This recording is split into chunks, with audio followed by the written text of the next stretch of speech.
وإذا ضربتم في الأرض فليس عليكم جناح أن تقصروا من الصلاة إن خفتم أن يفتنكم الذين كفروا إن الكافرين كانوا لكم عدوا مبينا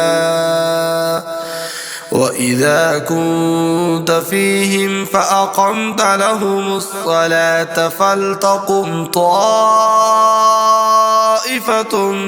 منهم معك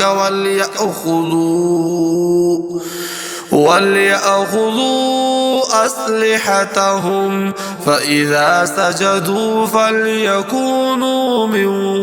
ورائكم ولتأت طائفة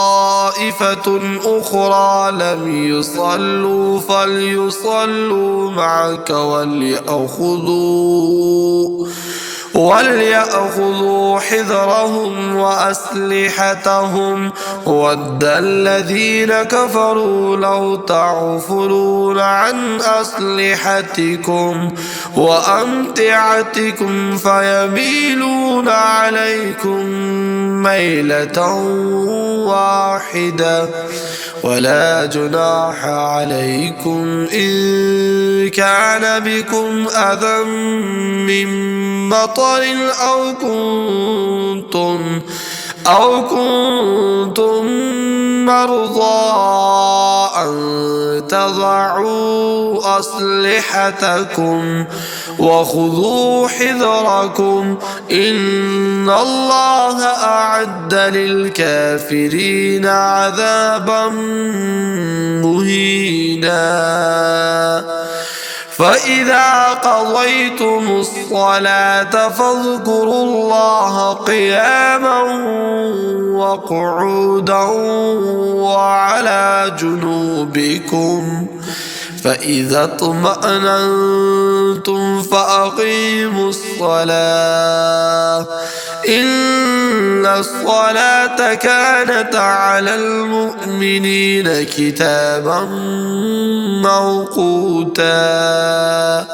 ولا تهنوا في ابتغاء القوم إن تكونوا تألمون فإنهم يألمون كما تألمون وترجون من الله ما لا يرجون وكان الله عليما حكيما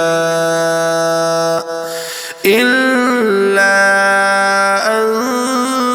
أنزلنا إليك الكتاب بالحق لتحكم بين الناس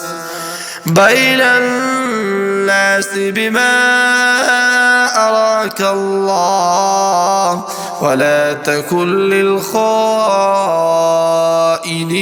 خصيما